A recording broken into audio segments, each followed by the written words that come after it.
Everyone, a very warm welcome to Skill Shot. इस video में हम बात करने वाले हैं junior accountant interview questions and answer के बारे में। अगर आप एक फ्रेशर अकाउंटेंट है या आप एक जूनियर अकाउंटेंट है तो ये वीडियो आपके लिए है। वीडियो को शुरू से लेकर अंत तक जरूर देखें। वीडियो अच्छा लगता है तो लाइक कीजिए, शेयर कीजिए हमारे चैनल को और कमेंट भी कीजिए।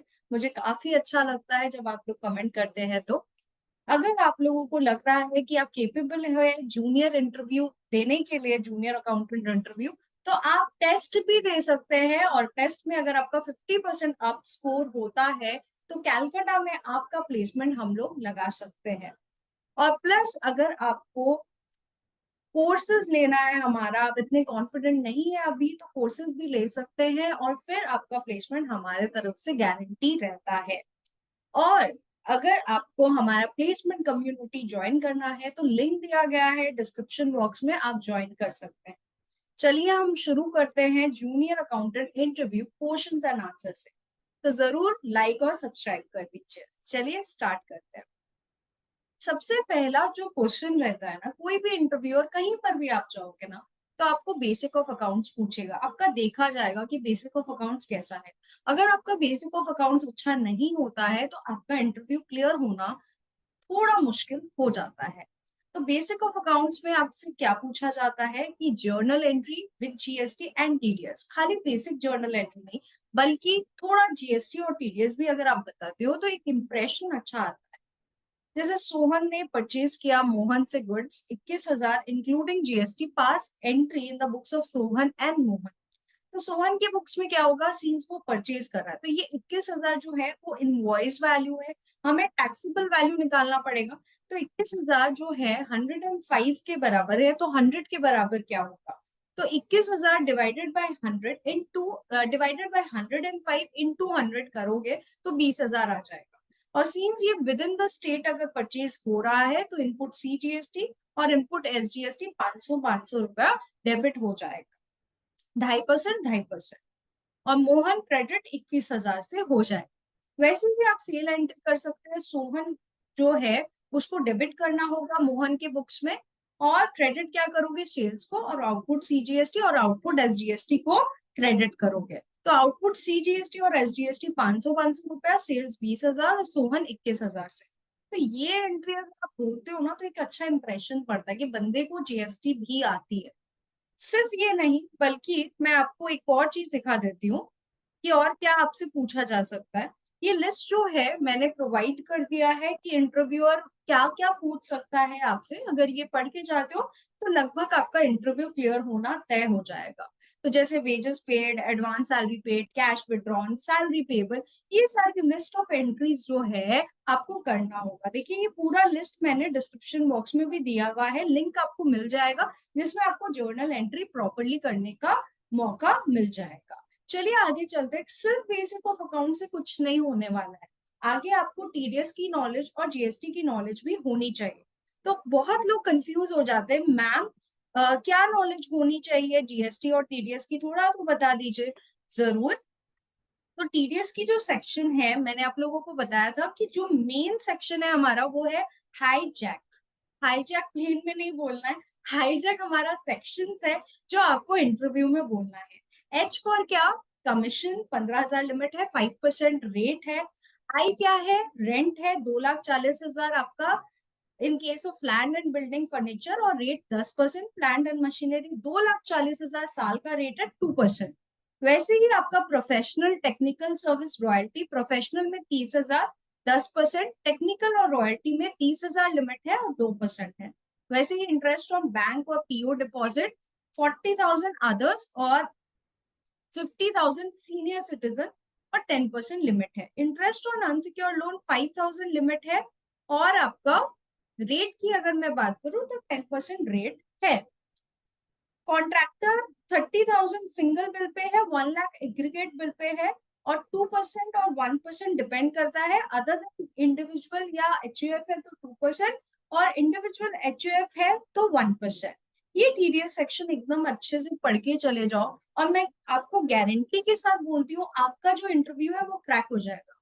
ये पढ़ लो बस, HIJAC। Okay, next. टीडीएस में और क्या पढ़ा जा सकता है, लेट फीस के बारे में पढ़ लो, ड्यू डेट के बारे में पढ़ लीजिए कि 7 तारीख को ड्यू डेट होता है नेक्स्ट मंथ का टीडीएस का पेमेंट का, टीडीएस का रिटर्न फाइलिंग ड्यू डेट। ये सारी चीजें अगर आप पढ़ के जाओगे ना तो आराम से क्रैक करोगे। तो जीएसटी के क्या क्या क्वेश्चन हो सकते हैं एज अ जूनियर अकाउंटेंट, कि आपका इनपुट टैक्स क्रेडिट क्या होता है। बहुत लोगों को पता ही नहीं होता आईटीसी क्या है, अगर पता भी है तो बता नहीं पाते। तो परचेजेस पे जो भी टैक्स लगता है दैट इज क्या हो गया, इनपुट टैक्स। ठीक है, और उसका गवर्नमेंट आपको क्रेडिट दे देती है अगर आप जीएसटी में रजिस्टर्ड हो तो। What is reverse charge? Reverse charge मतलब जहां पर रेसिपेंट डायरेक्टली गवर्नमेंट को टैक्स दे। और क्या क्वेश्चन हो सकता है, ब्लॉक क्रेडिट क्या है? अब किसी से पूछो ब्लॉक क्रेडिट क्या है तो वो बड़बड़ाने लगता है, ये ब्लॉक है, ये ब्लॉक क्या है? अरे ब्लॉक क्रेडिट बताओ भाई क्या है। ब्लॉक क्रेडिट का मतलब क्या होता है, इन एलिजिबल आईटीसी, मतलब जिसका मुझे क्रेडिट नहीं मिलता। चाहे मैं बिजनेस कर रही हूँ, मतलब बिजनेस में हूँ फिर भी नहीं मिलेगा। जैसे मैं मोटर कार जो है वो खरीद रही हूँ, मेरा ट्रेनिंग इंस्टीट्यूट है, मैं food and beverages pizza party दे रही हूँ, मैं केटरिंग का सर्विस ले रही हूँ, रेंट कैब सर्विस ले रही हूँ, तो ये सारी चीज में मुझे क्रेडिट नहीं मिलेगा। नेक्स्ट आरसीएम का एग्जांपल क्या है? आप पूछोगे, मैं बहुत लोग पूछते हैं, बहुत लोगों को पता ही नहीं होता आरसीएम का एग्जांपल क्या है। आरसीएम का मतलब पता होता है कि रेसिपेंट टैक्स देगा। अरे किस केस में रेसिपेंट टैक्स देगा? ट्रांसपोर्ट के केस में, लॉयर के केस में, रेंटिंग ऑफ मोटर व्हीकल के केस में, सिक्योरिटी सर्विस के केस में, ये सारे केस में जो है कौन पे करेगा? सामने वाला। डिपेंड करेगा कंडीशन पे, थोड़ा ये भी पढ़ लो। Next due date of filing various return. सब हकबग आ जाते हैं कि हाँ ड्यू डेट है, यार ड्यू डेट तो पढ़ के जाओ। जीएसटीआर 1 का ड्यू डेट 11 तारीख है, 3B का 20 तारीख है। अगर आप मंथली फाइलर हो तो क्वार्टरली का भी अलग ड्यू डेट्स है, वो भी आप पढ़ सकते हैं। 2B क्या है? जब भी 2B पूछो लोग कंफ्यूज हो जाते हैं, 2B और 2A में ही कंफ्यूज हो जाते हैं। तो आईटीसी का जो डिटेल्स है वो 2B में पॉपुलेटेड होता है, 2B के हिसाब से मुझे कूपन मिलता है, क्रेडिट मिलता है। Set of rules, set of rules को सीनियर अकाउंटेंट भी भूल जाते हैं। अगर junior accountant set of rules बता देंगे ना तो सोने पे सुहागा है। आपको बोलते हैं ना, आरती आपकी उतारी उतारी जाएगी और आपको बुलाया जाएगा, प्लीज मेरे यहाँ काम कर लो। तो इनपुट आईजीएसटी जो है वो सबसे पहले आउटपुट आईजीएसटी से सेट ऑफ होता है। उसके बाद एनी प्रोपोर्शन में आउटपुट सीजीएसटी और एसजीएसटी से सेट ऑफ होगा। इनपुट सीजीएसटी पहले खुद को वो क्रेडिट देगा, उसके बाद आईजीएसटी से। जैसे इनपुट सीजीएसटी का आउटपुट एसजीएसटी से पटता नहीं है, दोनों एक दूसरे को सेट ऑफ नहीं करेंगे। और इनपुट एसजीएसटी पहले खुद को सेट ऑफ करेगा फिर आईजीएसटी। बस आपको ये बताना है, ये इनपुट नहीं होगा, यहाँ पर आपको आउटपुट लिखना पड़ेगा। यहाँ पर आप क्या लिखोगे? आउटपुट। ठीक है, अब आगे बढ़ते हैं। और क्या क्वेश्चन पूछा जा सकता है? ई वे बिल तो पता होना चाहिए कि ई वे बिल कब मैंडेटरी है। अगर आप वेस्ट बंगाल को बिलोंग कर रहे हैं तो with in the state 1 lakh, आप अपने स्टेट का लिमिट देख सकते हैं। और इंटर स्टेट 50K लिमिट है, उससे ज्यादा का अगर आप इनवॉइस रेस करते हो तो ई वे बिल मैंडेटरी है। अब ई वे बिल कहाँ कहाँ रिक्वायर्ड नहीं है? अगर आप नॉन मोटराइज व्हीकल में, जैसे बैलगाड़ी उसमें आप ट्रांसपोर्ट कर रहे हो तो उसके इसमें ई वे बिल रिक्वायर्ड नहीं है। अगर आप एग्जेम्प्टेड गुड्स ट्रांसपोर्ट कर रहे हो तो आपको ई वे बिल जरूरत नहीं है। पासपोर्ट टैली, देखिए टैली एक ऐसा सॉफ्टवेयर है ना जो हर जगह यूज होता है। कहीं पर भी जाओ टैली ज्यादातर यूज होता है, मीडियम या स्मॉल ऑर्गेनाइजेशन में टैली ही यूज होता है। तो थोड़ा टैली अच्छा से पढ़ लो। अच्छा से पढ़ के जाओगे ना तो एज अ जूनियर अकाउंटेंट झटपट आपका जॉब लग जाएगा। तो सबसे पहले voucher for purchase sale Contra and journal. Voucher का शॉर्टकट कीज बता दो कि अगर परचेज है तो F9, सेल है F8, कॉन्ट्रैक्ट है तो F4, जर्नल है तो F7। Purchase of fix asset will be done in the journal voucher. अगर आप उधार में फिक्स एसेट खरीद रहे हैं या उधार में नहीं ड्यू एंट्री मार रहे हैं तो फिक्स एसेट बाकी लोग क्या करते हैं, परचेज वाउचर में घुसा देते हैं। नहीं भैया, जर्नल में घुसेगा फिक्स एसेट आपका। Next, how to view ledger balances. ये भूल जाते हैं, लेजर का बैलेंस दिखाओ। मेरा पर्टिकुलर बंदा है मोहन, उसका लेजर का बैलेंस दिखाओ तो डी में जाओ भाई, D display accounts book ledger. How to view negative stock, DXN exceptional report में नेगेटिव स्टॉक आता है टैली के। How to do duplicate entry, बहुत जन को पता ही नहीं है डुप्लीकेट एंट्री कैसे करना है। शॉर्टकट है Alt 2, how to delete an entry, alt D. अब प्रैक्टिकली आपसे क्या कराया जाता है, सामने वाला तो आपसे क्वेश्चन पूछ लेता है, फिर भी वो सेटिस्फाई नहीं होता, उसको लगता है कि ये बंदा पता नहीं हाथ चलेगा या नहीं चलेगा टैली में। तो पहले तो आप अपना ना थोड़ा टाइपिंग टेस्ट भी करवा लो कि कैसा आपका टाइपिंग स्पीड है। जितना टाइपिंग स्पीड अच्छा होगा टैली में उतना अच्छा है। तो आपको क्या क्या प्रैक्टिकली वो एंट्री करने बोल सकता है, परचेज की एंट्री, सेल की एंट्री, वाउचर की entry, manufacturing entry, stock transfer की एंट्री, ब्लॉक क्रेडिट की ऐसी एंट्री, आरसीएम की एंट्री। तो ये तो आप लोग एकदम अच्छे से करके जाओ, परचेज, सेल, ये सारी चीजें। Okay, practice the same, practice will make you perfect. Excel, अब एक्सेल जो है ना एक सोने पे सुहागा चीज है, कॉम्प्लीमेंट्री चीज है। अगर आप देखोगे तो बहुत सारे अकाउंटेंट को एक्सेल का इतना नॉलेज नहीं होता, लेकिन अगर एक्सेल का नॉलेज होगा तो आपका काम बहुत आसान हो जाएगा। तो क्या क्या चीज करना है, शॉर्टकट कर लो, cut, copy, paste, find and replace, wrap text, merge and centre, border, sum, filter, sort, ये सारी चीज का क्या कर लो, पढ़ के चले जाओ। ठीक है, और एक अच्छी बात है, ये पीपीटी भी मैं आपको दे दूंगी, प्लीज पढ़ के जाओ, एटलीस्ट इंटरव्यू आराम से क्रैक होगा। ठीक है, तो इसका अगर आप देखोगे तो क्या क्या रहेगा, कंट्रोल एक्स रहेगा,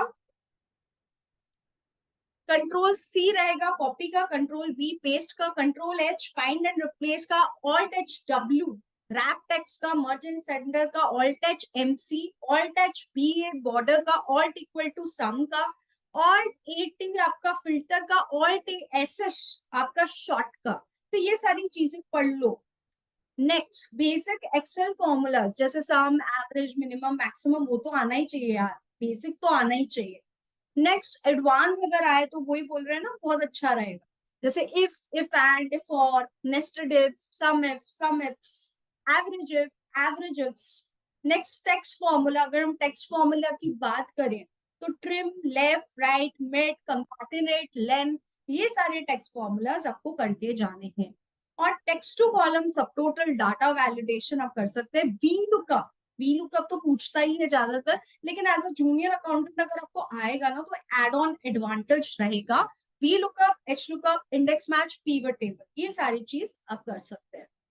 नेक्स्ट, ये सारी चीजों का पीपीटी भी दे दूंगी, और हमारा ऑलरेडी इसमें कोर्स भी बनाया हुआ है जूनियर अकाउंटेंट का, अकाउंटेंट रेडी कोर्स, जिसमें पे आफ्टर प्लेसमेंट ऑप्शन भी अवेलेबल है। तो भैया प्लीज जल्दी से आए और ये अपॉर्चुनिटी ग्रैब करें। चलिए, अब पर्सनालिटी थोड़ा चेक कर लिया जाएगा आपका कि आपका एज अ पर्सन आपका कैसा कैसा ऑप्शंस आपके पास अवेलेबल है। सबसे पहले आपके बारे में, खुद के बारे में इंसान को पता ही नहीं होता। पूछा जाए कि अपने बारे में बताओ तो सब ब्लैंक हो जाते हैं, यार अपने बारे में नहीं पता है तुमको तो क्या करोगे तुम। यस, तो you have to tell about yourself.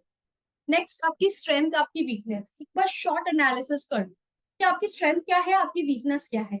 Weakness को भी आप देखिए जेन्युइनली बता दीजिए, और नेक्स्ट लाइन ये ऐड कर दीजिए, मैं इंप्रूव कर रहा हूँ अपने वीकनेस को कम करने के लिए। आप अकाउंट्स क्यों प्रेफर कर रहे हैं, तो बोलो मैं बीकॉम बैकग्राउंड से, अगर बीकॉम बैकग्राउंड से नहीं भी हो तो बता दो यार मेरे को अच्छा लग रहा है, मेरे को अपॉर्चुनिटी लग रहा है अकाउंट्स में, इसलिए मैं अकाउंट्स में जाना चाह रहा हूँ। Next, why do you want to work here, थोड़ा एनालिसिस करके जाओ, जो भी कंपनी में जा रहे हो हर जगह नेट में सारा इंफॉर्मेशन अवेलेबल है, तो नेट में सर्च कर लो उस कंपनी के बारे में, क्यों आप वर्क करना चाहते हो, आपको क्लैरिटी होनी चाहिए। Why should be hire you, आपको क्यों हायर किया है, आपको ऐसा क्या बात है जो आपको हायर किया जाए। What is the reason for career gap, बहुत जन के सीवी में करियर गैप रहता है, 2 साल का, 3 साल का, क्या रीजन है, क्यों करियर गैप है, तो जेन्युइन सा रीजन दे दीजिए। Why do you shifted to the accounting field? बोल दो अपॉर्चुनिटीज काफी लग रहे थे, मैं बीए बैकग्राउंड या बीएससी बैकग्राउंड से हूँ, मुझे अपॉर्चुनिटीज काफी लगे अकाउंट्स बैकग्राउंड में, तो उस वजह से मैं शिफ्ट करना चाह रहा हूँ। Why do you have to switch job, आप जॉब क्यों चेंज कर रहे हैं, अगर ऑलरेडी कहीं काम कर रहे हो तो ऐसा क्या आन पड़ा, तो आप वो बता सकते हो कि क्या इश्यूज था, उस वजह से आप चेंज करना चाह रहे हो, जेन्युइन जो चीज है वो आप बता सकते हो। Where do you see yourself in 5 years, 5 साल में आप अपने आप को कहाँ देखते हो, वो तो आप ही बताओगे कि कहाँ देखते हो। आप सोचिए आप क्या करना चाहते हो, आप as a senior accountant work करना चाहते हो या जो भी, आप लीडरशिप जो है एक्सप्लोर करना चाहते हो अपना 5 साल बाद, आप एज अ लीडर अपने आप को देखते हो इस फील्ड में, तो वो आप बता सकते हो। सो यहाँ तक ये सारे क्वेश्चंस जो है करके जाओ। मैं 100% गारंटी के साथ आपको बोलती हूँ ये इंटरव्यू जूनियर अकाउंटेंट के क्लियर होगा ही होगा, इसमें कोई इफ या बट नहीं है। Thank you so much guys, video अच्छा लगता है तो लाइक जरूर करें, सब्सक्राइब कीजिए, कमेंट जरूर कीजिए, बताइए हम लोग आपके लाइफ में वैल्यू एडिशन कर पा रहे हैं या नहीं। Thank you so much guys.